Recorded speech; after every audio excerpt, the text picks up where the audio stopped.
What's up, everybody? Welcome to another edition of the Surf and Sales podcast. I'm Scott Leese here with my friend and co-host Richard Harris. And today we're doing something a little bit different. We're taking the show in a different angle. We are talking to Jason Grant, who's a mindfulness teacher at Kaiser Permanente and has been an adversity coach, youth leadership coach. He's got a lot of cool things in his background. And we're going to talk a lot about mindfulness today and how that relates to peak performance. So welcome to the show, Jason. Yeah, thank you. Appreciate you for having me. Yeah, man, of course. I'm always glad to get, introduced to new people and referrals. And Henry Fraser is one of my best friends, and Richard and I have known him for a long time. And he was on the show a while back, and he introduced us to each other. And that's how you're here. So thanks again for spending some time with us. So tell everybody, what you're all about. Like, tell us what the mindfulness teacher at Kaiser, what is that role? What does that mean? Give the audience, some backdrop to what. Yeah, sure. So what do I do? What is the main reason why I do what I do? I teach mindfulness and mental skills, and I teach these skills so that people, particularly corporate teams and athletes, can be in the moment when they need to be. Usually when things are going well, we don't really need to worry about it because things are going well.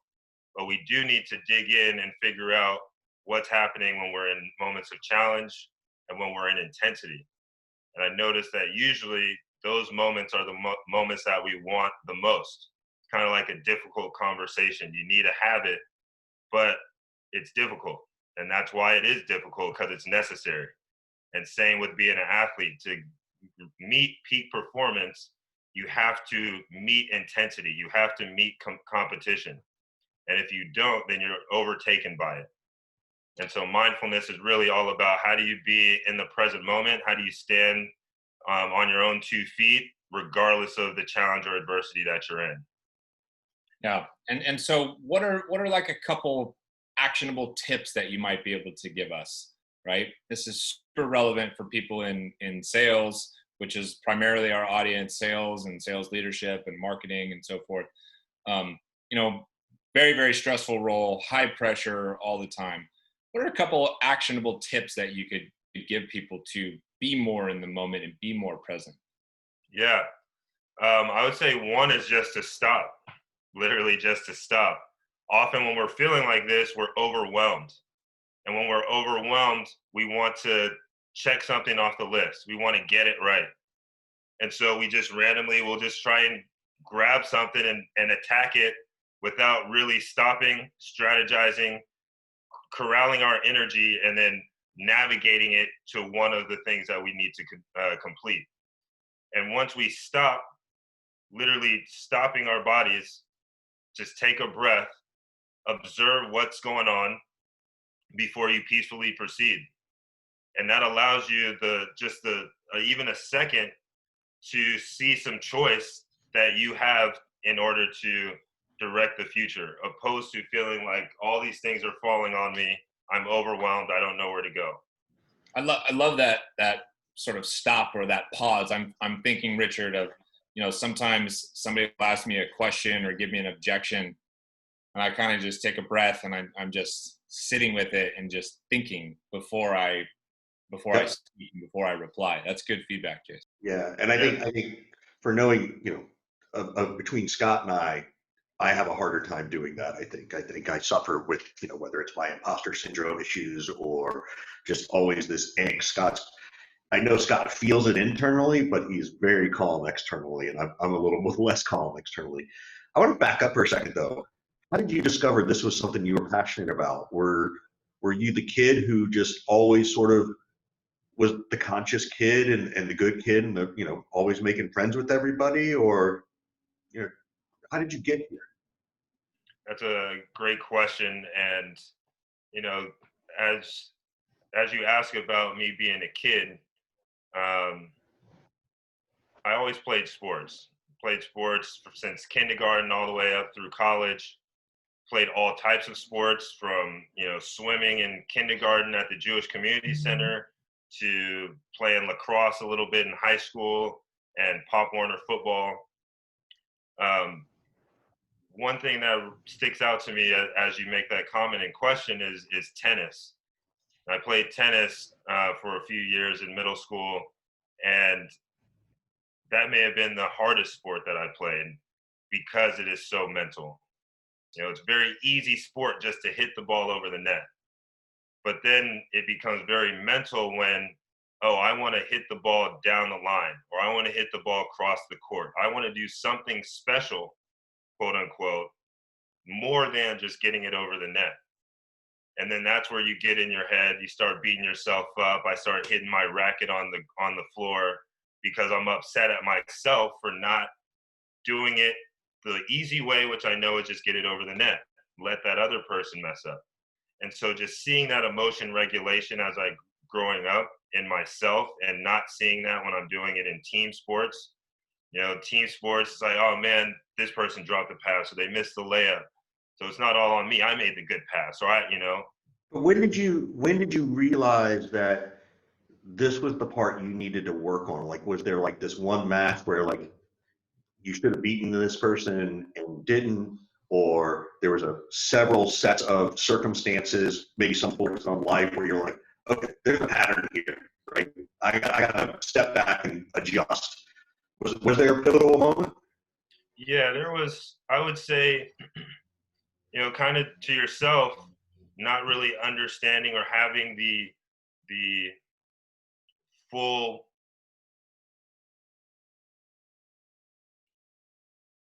what is the word?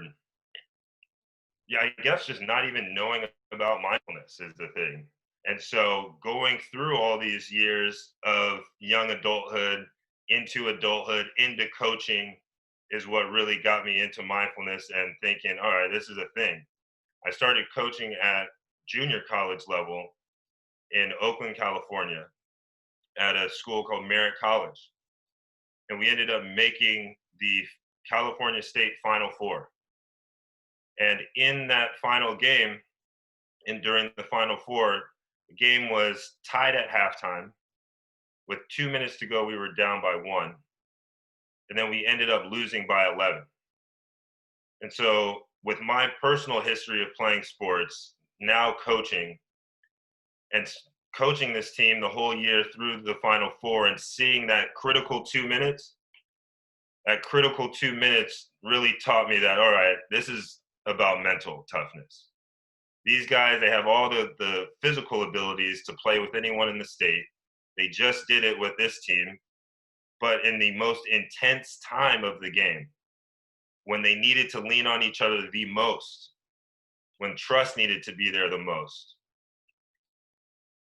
How do you replicate, or can you replicate that highest of intensity moments, right? If like, for example, with your team, you know, do you do like a 2-minute drill, right, to try to replicate the scenario? But even if you do that, the pressure is not quite the same, right? I think one of the things that people struggle with in sales, for example, is like, you've got this big call, there's a bunch of people on the phone, right? And the pressure is there. You're in the moment. You got to deliver. You got to ask the right questions. And we try to practice that and replicate that and rehearse it, but it's different. Is there a technique or something that you could teach us to try to replicate those highest of intensity moments so we do perform better? Because it's like, oh, we've been here before, right? Mm-hmm. Well, that's a great, I love that concept, the way you asked that. And really my answer is mindfulness, and mindfulness is all about awareness. So if I define mindfulness, I like to say that it is awareness of mind, body, and surroundings with an attitude of curiosity and kindness. So when I say the answer is mindfulness, it's all about bringing added awareness to your experience. That was the best definition I've heard of mindfulness, and I've listened to lots of people who are probably our combined age, you know, and I'm a little bit older than you, maybe a year or two. So that was really an epic definition. I love that. Oh, thank you.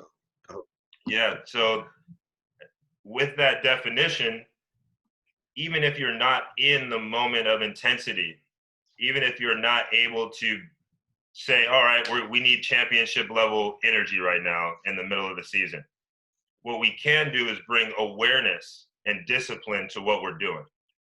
And as we add our awareness and discipline, then we're growing.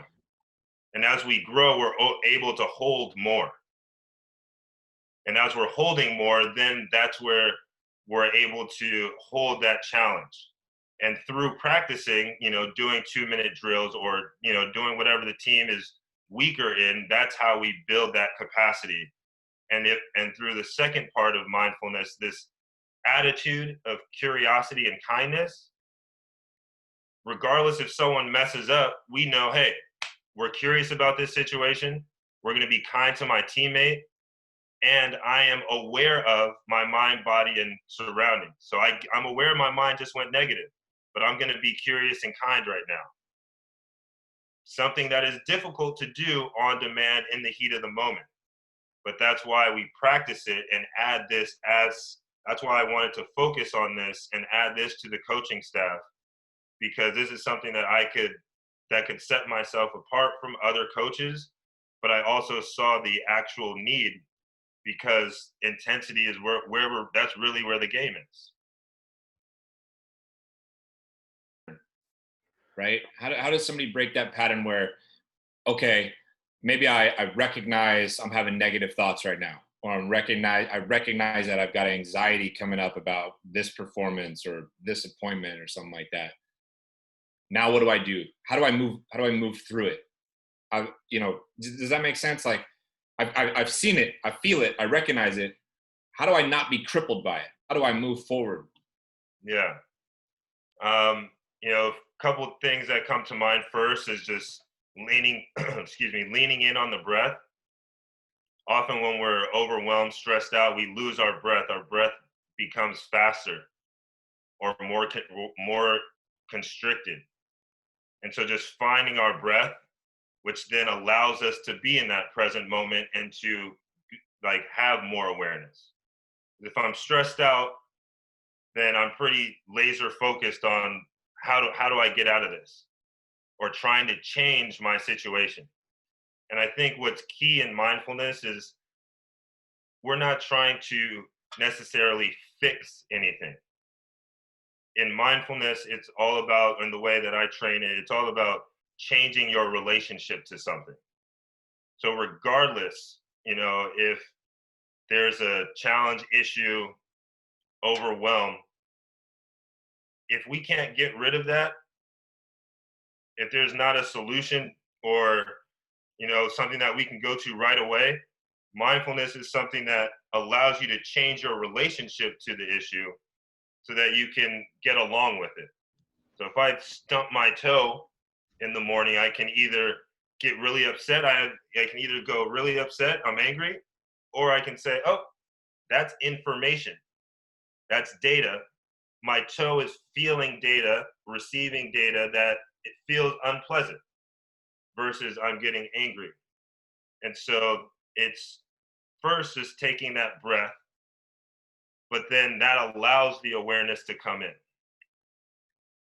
This is great. I love, so, you're the perfect hybrid of Scott and I, right? If Scott and I could have children together, I think it'd be someone like you, in the sense that, he's the hyper competitive one of the two of us. I don't like to lose, but it doesn't hit me at the core like it does Scott. And I'm the one who's always meditating, telling Scott to meditate and start head spacing and all that stuff. So you really do find this nice little piece right in between us, which is really a lot of fun. So I'm going to ask this question for Scott, right? I don't even know if he'd ask it. Scott is a coach of his kids who are 10 and 11 years old, right? And they perform on a high level with baseball. They compete in state levels. They beat, number 3 state champions, all this kind of stuff. How do you teach mindfulness to a kid versus the adult? Like, you explaining this to us, like, oh my gosh, yeah, I get it. But kids are harder. And I'm also asking in the context of, one, a little bit about sports for Scott, but a lot of us are parents, and there's a lot of stress going on right now, just with what's going on with COVID, social justice. School's about to start up, and we don't even know what that's going to freaking look like yet. Like, how do you help the kids be more mindful? Um, there is a difference in teaching, but I think what I do is really lean in on the definition of mindfulness and that attitude of curiosity and kindness with kids. With kids, they don't have as much life experience to match or to connect the dots of things that have happened to them and then get into their brain and their mind and say, all right, that's why that happened. That's why that happened. So I'm going to go this way, which is what we like to do as adults because we have more agency and we have more power, autonomy of ourselves to try to make the change. But with kids, they're so curious that it's it can be easier to work with them and teach them. The challenge that most folks are thinking about is how do they take it serious? I think that's my main question is how do kids take it serious, or how do you get them to take it serious? And instead of mindfulness being a chore or something that they have to do, make it a game. And I think particularly that is why mindfulness has caught on in the US of A. Because we've gamified it somehow, you think? No, certainly. Yeah. I mean, What do you mean by make it a game for the kids, though? What does that mean? Speaking of kids, I'm going to step off for a second because my kids are going nuts. But go ahead and answer. Yeah. So making it a game. So I did a summer camp with Seeds of Awareness a few years ago. Summers. It's an outdoor social emotional camp for kids here in the Bay Area, and I love the idea of this because it was outdoor. I had just come from teaching mindfulness indoors in the school setting. So people can't yell indoors, people can't throw footballs indoors, things of that nature. So outdoors, anything goes. And so kids started picking up sticks and some boys and naturally started playing, cops and robbers. Now someone has picked up a gun and now they're shooting people, and now it's like, oh, we're shooting people. And initially when I saw that, my reaction is like, oh man, we don't need you guys playing with guns. And instead of saying, hey, stop, no, put down the sticks, no guns here, make it into a game. And so how did I make it into a game? Well, all right, we know that guns hurt people. This camp is not about hurting people. It's about making friends. It's a social emotional camp for social skills. So what I said is, hey, let's make it a love potion gun. Instead of hurting people, you're shooting love to them. Next thing you know, boom, boom, boom, and then they're coming up trying to give each other hugs. And just completely just being curious about what's going about my surroundings, being kind to the kid opposed to putting him down, allowed the camp to thrive. And now throughout the rest of the 2-week camp, every day we're playing love potion, and kids are making friends, and it completely shifted the camp just based on having a mindful approach of, I'm not here to have the heavy hand and tell you you're right from wrong. All we're trying to do is find ways to instill skills that will help these students over the summer and make friends. And so that's like a small thing that you can do. And that's what I meant by making it a game, is just digging into that curiosity. That's outstanding. I love that idea. So Scott, from now on, remember when you tell them to pitch inside, tell them it's just a love tap. That's right. Give them a little love tap. Give them a little love tap. Yeah. I mean, also with kids, I've learned that more than anything, and I also, I guess for some background, I taught mindfulness in school settings for an organization called Mindful Life Project, and they are located in Richmond. And so I was in the Contra Costa county area, teaching within schools out there, low income neighborhoods. But what I noticed is that students enjoy finding their breath. They enjoy the quiet. They enjoy finding the stillness within themselves. Usually when we tell kids to be quiet and sit alone, it's because they're on timeout, in trouble. So just automatically the headspace around that is, I don't want to do it. So there's pushback. What about shifting back to adults and more business-minded kind of folks? Like, how do you get somebody like me, who I intellectually understand and agree and get it, and I actually think I practice a lot of these mindfulness things, but I struggle massively to try to do what Richard is able to do, which is, he'll sit and meditate, once or twice a day for 10, 15, 20 minutes at a time. And he's got a great rhythm and cadence with all that. And I've tried a few times, and I have failed consistently at it. And I know that if I could add that to my game, so to speak, it would be beneficial for me. I'd be calmer, I'd be healthier, I'd think more clearly, I might get more creative. Like, I know intellectually all these things, and I still fail at it. How do you get somebody who's a hard case, who's a stubborn son of a bitch like me, or whatever it is, to like make the change necessary, right? And for what it's worth, I've tried to gamify it with Scott. I've tried to challenge him. Like, okay, hey man, I'll do X number of this, or you do that, and I don't know what else to do. Didn't work. I've done all I can Yet. other than to. got it. Yeah, it hadn't worked yet. Got it. So, what does failure look like? Why do you say failed? Because I have not been able to keep up with it and do it consistently. So in my mind, I'm looking at that as a failure. However, I also have recognized that the times that I was able to do it, I did reap some benefit from it, right? So, but the way my brain is processing the failure is, I've been unable to keep it up and continue doing it consistently. I mean, I think what you just said is pretty profound in itself. You just said, I haven't kept up with the practice, but when I have tried it, I have felt some benefits. So I guess the next question is, were those benefits? We're using the word benefit, so I assume that those are good.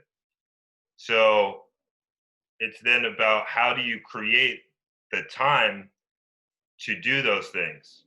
And that sounds like a scheduling thing more than a failure thing. So okay. So and I'm certainly not some sort of unique case here. I'm sure there's a lot of people who kind of struggle with the same thing. So this is a show where there's probably a lot of high performers listening, a lot of people who, have their hands in lots of different cookie jars from different business entanglements that they're in, and kids, and everybody's at home, and marriages and whatnot. So yeah, like, people struggle maybe to find the time. What are some easy ways to get people to make the time, or to change their mindset from, oh, I'm too busy right now to take 5 to 10 minutes to meditate or chill or work on my breath because I got to go pay this bill, or, oh shit, this literally happened this morning. We forgot to register our middle schooler for school this year, by the way, Richard, in the mess of all this stuff. So like, that's a project that I got to do today, right? So like, how do high performers who are super busy make the time and prioritize this? Scott, that means we're moving to Barbados, like that article I sent you. Right? Apparently, Barbados is letting people move there for a year to work remotely. Yeah. So I'm like, Scott, that's right up our alley. So if that's not a big sign that we should do that, Scott, I don't know what else you need to get from God.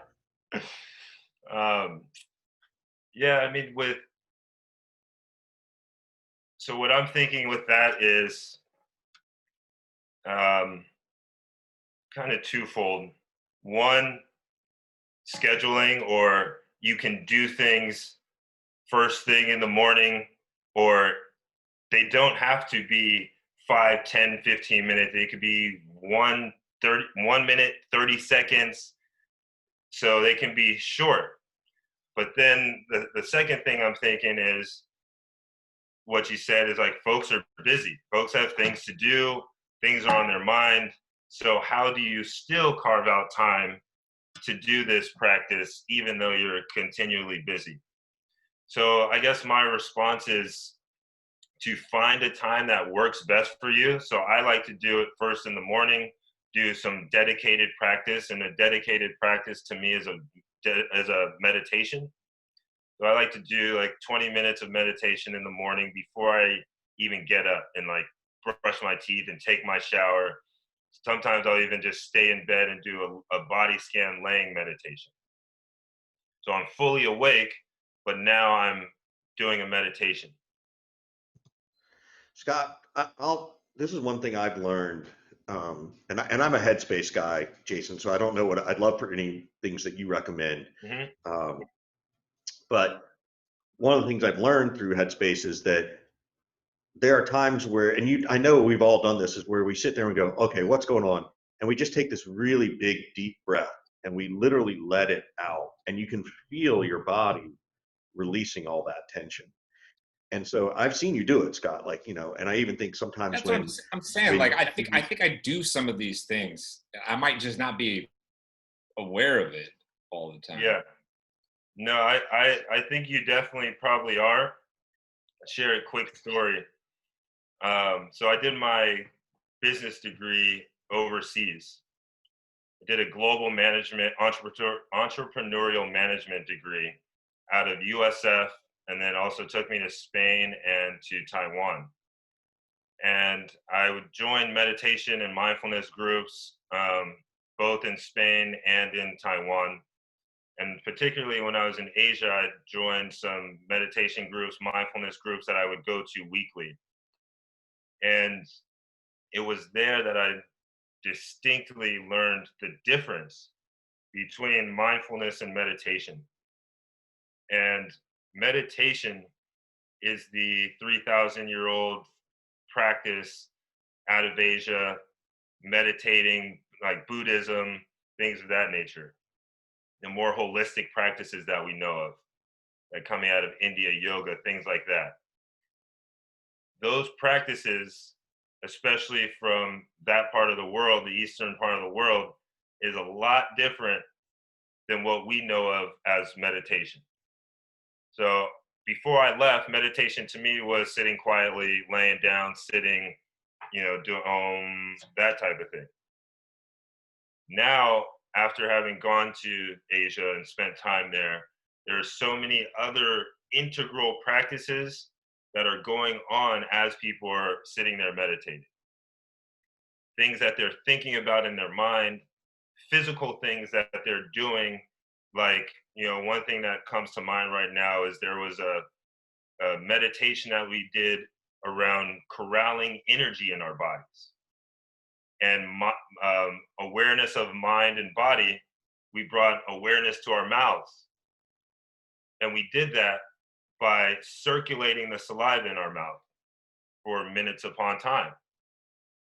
And I see you smiling. It's like, all right, that's kind of odd. What? That's a new one for me. I've never heard that one. Exactly. But it was for me as well. But what I'm sharing is that they are doing many integral things that are tapping into the body's intelligence to create energy and to create energy. And when you notice this energy, just like you said, when you do mindfulness, you feel a benefit. And so as you think about the steps of integrating or energizing, even like the face, it's like, all right, let me energize my mouth. Let me get some saliva going. And those things aren't things that us as Americans will naturally do. So Scott, I wonder, and Grant, Jason, I'd love this. Is this really what's happening when baseball players are doing, the sunflower seeds? It could. right? Like they're just sort of, it's giving them something to do It, while they're thinking to a certain extent, but habitual. also letting them not think too much Yeah. or overthinking. Yeah. And you know, those things are things that athletes use, but the common American may not do those things. And when they hear it, it'll be weird. I'm not doing that, and I'll get turned off. So that is what mindfulness is. Mindfulness is stripping away meditation from all of its Eastern particulars that Westerners may not adopt. And so that's why mindfulness is known as something that is quick, in the moment. You can do it anywhere, anytime. You are where your feet are. If your right foot is here and your left foot is now, then you're in the here and now, and you're in the present moment. So that's like a mindfulness skill, a little mindfulness trick. I am where my feet are. I like that. I'm going to use in golf. I like that. I am where my feet are, right? And then I can sort of let go of everything else. Yeah. And then and even to add what you just said, I am where my feet are, and then take a breath. Let it all go. Let it sink to the support beneath you, which is that ground. But what we just said right there, that is mindfulness. And that is what MBSR is, mindfulness-based stress reduction. That is what mindfulness is in America. So it really is meditation. It's meditation in short spurts. Just like if we go to a web page and it takes literally 3 seconds to load, we're like, wait, what's going on? It's taking too long. We're gone. And that's what meditation is. It's like, oh, this is too long, but give me mindfulness. It's short, in the moment, short practices where, hey, here are my feet. Take a breath. I think that's a good call out, because I think a lot of people are thinking about mindfulness or meditation in significant chunks of time, right? Like the monk who goes into the cave for a month, or somebody who spends an hour, meditating 30 minutes at a time. But like you're saying, it could just be a couple moments, right? So it could be like a quick breath and a pause and a centering of myself before I make my next phone call. It certainly is, we've all been on the end of this. Like, you get one of those emails or messages that pisses you off, and you're like immediately ready to type back and be a keyboard warrior and tell them to buzz off. It's like, okay, you pause for a second. Let me take a breath. Let me go walk around the block real quick. Let me sit on this a little bit, calm myself, right?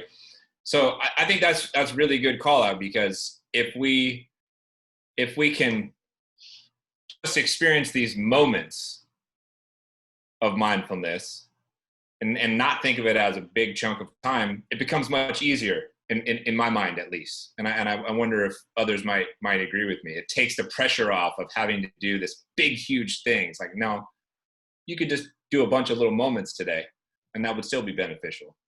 Yeah.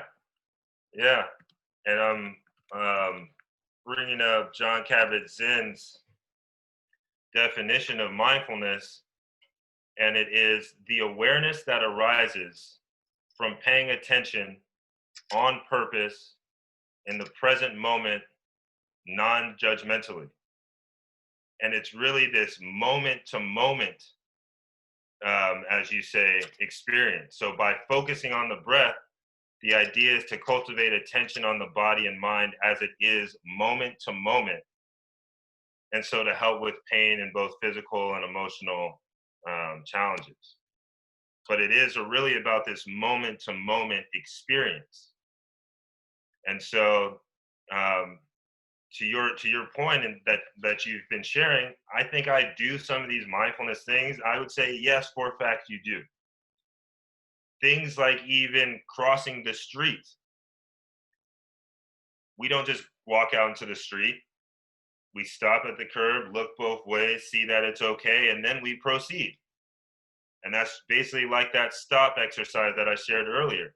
Stop. S, stop. T, take a breath. O, observe the situation that you're in. P, peacefully proceed. We do that every time we cross the street. But that's a mindfulness exercise because we know we don't want to jump in the street because it's dangerous. That is mindfulness. It's literally taking that second to care about yourself, because it's your life. It's the decision that you make, and the outcome of that is going to impact you. So if you don't take a second for it, if you say, oh, I had too much to do, I didn't think about this, but this is my life and I have to make a decision on it. I'm overwhelmed now. Just do this. That's often how we're going about life, because it's a VUCA world we live in. It's a military term, VUCA. Volatile, uncertain, complex, and ambiguous. Military use that to describe their work conditions, but that is something that we now experience every time we step out our front door. Yeah. Regardless if I do 2 minutes of mindfulness or an hour meditation, I'm going to now step out the door and meet someone that is on a different emotional scale than I am based on X, Y, and Z.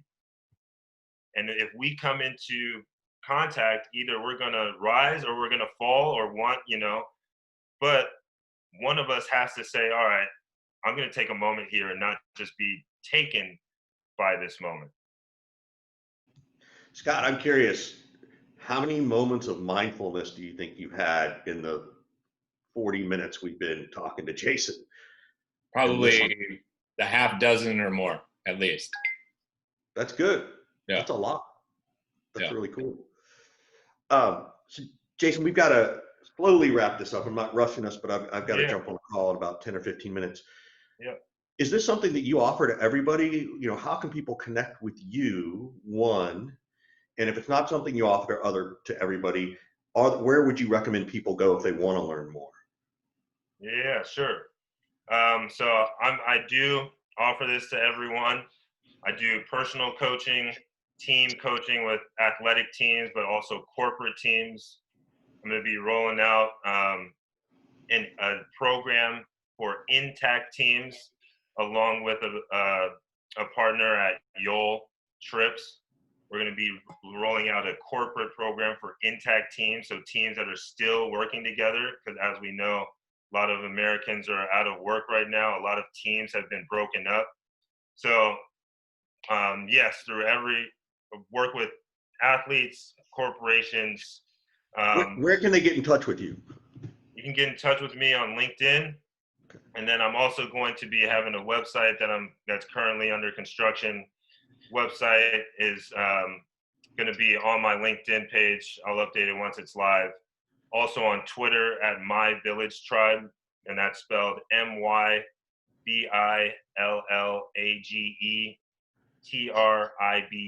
Village, My Village Tribe. And also on LinkedIn for social media. That's awesome. Really, really appreciate it. We always flip this at the end, and I think it's our act of trying to be mindful with our guests. Is there something else we can do to help you? Like, it's obviously we want to promote you, and we'll have everybody please go connect with him on LinkedIn. Blown my mind for the last 40 minutes, and I practice this stuff fairly regularly. But how can we help you? No, I mean, just having me here was a great pleasure. Thank you so much. Providing an added layer of visibility for me in the work that I do. So, thank you. And really, mindfulness and mental skills, and bringing this added layer of detail, I guess, or of awareness to our own lives is something that's new to us all. Another way of saying mindfulness is kind of the shift from autopilot to aware. And so many of us are just on autopilot because we know what we have to do, we know our goals, but we forget that, hey, amongst our goals, there's this VUCA world that complex and ambiguous things might pop up. And if they do, am I prepared and resourced enough to be able to handle that moment or that situation? This is the title of the episode, Richard, this VUCA world, VUCA, is that it? Yeah, VUCA, VUCA. Oh my goodness. The military term. That's gonna stick with me. Say it again. It's vulnerable. No. Uncertain. Go ahead. Volatile, Volatile. uncertain, complex, and ambiguous. Oh my gosh. Jason's going to keep me in. This is going to keep me indoors for, another year. This is the polite way of saying that you have some practices to step out the door. There you go. There you go. I just thought they followed FUBAR, right? Like I thought it was all about FUBAR in the military, right? What was the A again? Volatile, uncertain, complex, and ambiguous. Ambiguous. That's awesome. Well, thank you so much for coming up. By the way, so I'm a Headspace guy. I know Calm is out there. Are there other things that you recommend for people? Yeah. What else Thank you for asking about the resources. So yeah, I also use Headspace. I use Insight Timer. That's a free meditation app that has guided meditations from many teachers. Teachers that you've heard of, but also teachers that may be in your community, in your local communities. So I definitely invite you to check out Insight Timer. And then I'm here in the Bay Area, went to Cal, UC Berkeley. There's the Greater Good Science Center. They did some work with Facebook, and that's why we have the emoticons on Facebook now. They also did the consulting work around Inside Out, the Pixar film. So I really enjoy their work because it's palatable for all ages. So that's called the Greater Good Science Center. That's awesome. And by the way, so thank you so much, Jason. We really, really appreciate it. So folks, please, by all means, connect with Jason on LinkedIn. Connect with him on Twitter at myvillagetribe.com or myvillagetribe. And by all means, we totally need to mention our sponsors. We really appreciate it with Lead 411. They are the ones who are able to help you find sort of those mobile phone numbers that we're trying to get a hold of these days in a professional way. But they also talk a little bit about mindfulness in the sense of intent. They also have the ability to give you some intent data. And I think going into a conversation in sales, being mindful about that conversation and understanding some level of intent is a really good place. So please check out Lead 411. And Jason, thanks again for coming on here, man. This has been phenomenal. I know we're going to have you again. I'm very excited to. Yeah, thanks so much, Jason. Yeah, my pleasure. Thank you all so much. Thank you.